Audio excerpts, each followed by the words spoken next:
আমাদের এবারের গন্তব্য শেওড়াফুলি মাধবজিউ গৌরীয় মঠ।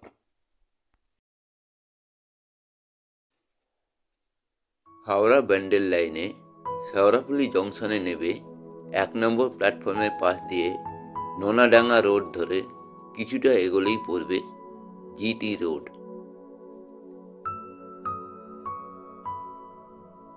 এবার সেই জিটি রোড ধরে এগিয়ে রেল ক্রসিং পেরিয়ে স্বল্প দূরেই বেঙ্গল কোল্ড স্টোরেজের মোড় পড়বে। সেখান থেকে বাম দিকে বাঁক নিয়ে সামনেই পড়বে অপূর্ব সুন্দর এই গৌরীয় মঠ। জিটি রোডে বেঙ্গল কোল্ড স্টোরেজের মোড়ে ল্যাম্পপোস্টে এই বোর্ডে পথ নির্দেশ দেওয়া আছে। উল্টো দিকেই আছে বাবু মিষ্টান্ন ভাণ্ডারের দোকান, তার পাশ দিয়েই রাস্তা। এই রাস্তা ধরেই আমরা এগিয়ে এলাম, সামনেই মাধবজিউ গৌড়ীয় বৈষ্ণব মঠ।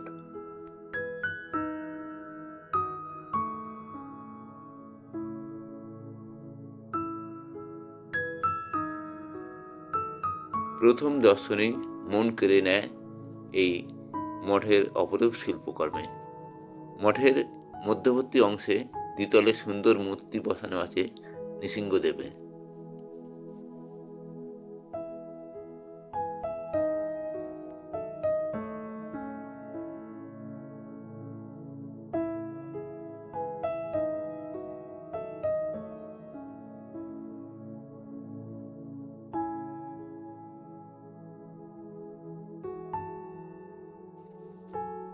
আর সামনের অংশের শিল্পকর্মে সুন্দর রঙের বিন্যাস চোখ ধাঁধিয়ে দেয়।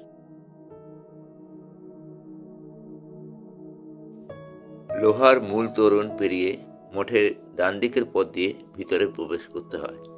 এই পথ দিয়ে এসে বাম দিকে বাঁক নিয়ে সামনে সিঁড়ি উঠে গেছে দোতলায়। আর সিঁড়ির বাম দিকে এই হলঘরে অনুষ্ঠানের সময় ভোগ খাওয়ার ব্যবস্থা হয়।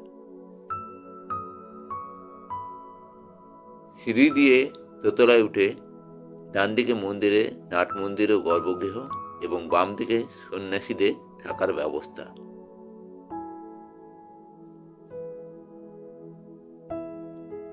আর অনুষ্ঠানের সময় মূল গেটের সামনে দিয়ে প্রবেশ করে সিঁড়ি বেয়ে উপরে উঠে আসতে হয়।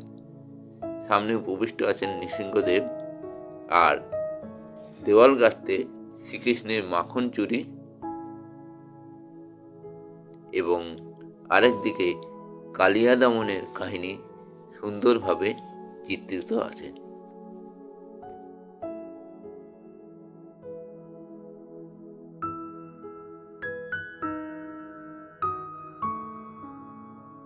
আর উপরের ছাদের এই নকশা এবং রঙের বিন্যাস সত্যি বাকরুদ্ধ করে দেয়।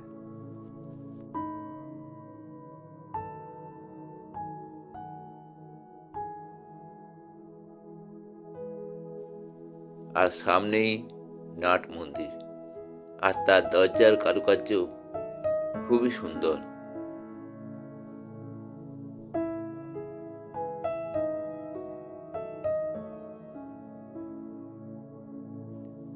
আর পাশের দেওয়ালেই রয়েছে মঠের প্রতিষ্ঠাতা শ্রীমৎ ভক্তিবেদান্ত বামন গোস্বামী মহারাজের এবং অন্যান্য মঠাধ্যক্ষের ছবি এবং তাদের উপদেশাবলী।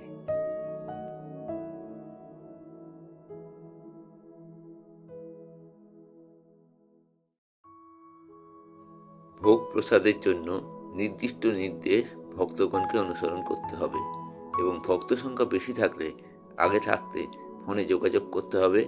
দূর থেকে আগত যাত্রীদের থাকার জন্য এই ফোন নম্বরে আগাম যোগাযোগ করতে হবে। আর গর্ভগৃহের চারিপাশের দেওয়ালে আছে বিষ্ণু 10 অবতারের মূর্তির প্রতিকৃতি।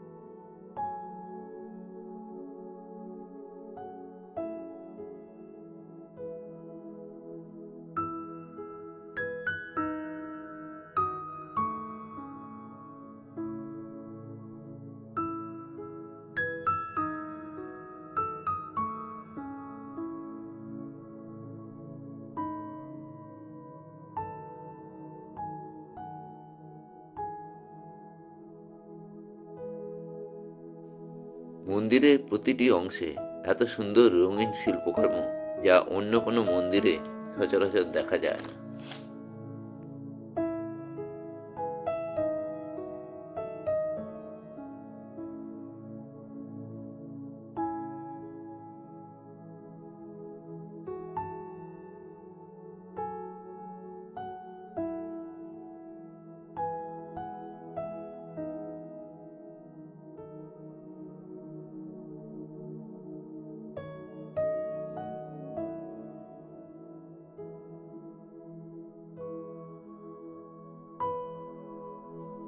এছাড়া তিনতলা থেকে এই নাট মন্দিরের দৃশ্য এক কথায় অসাধারণ।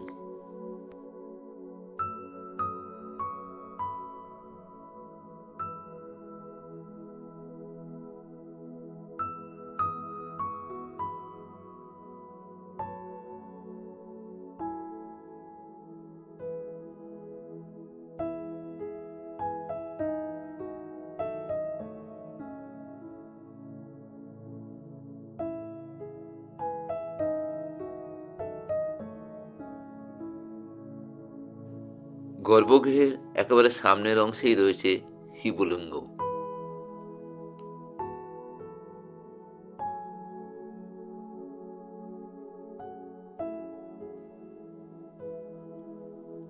আর গর্ভগৃহে অবস্থিত এক অপরূপ কাঠের সিংহাসনের ওপর উপবিষ্ট আছেন রাধাকৃষ্ণ ও গোপাল, এবং ডান দিকে শ্রীমৎ ভক্তিবেদান্ত স্বামী বামন গোস্বামী মহারাজের প্রতিকৃতি।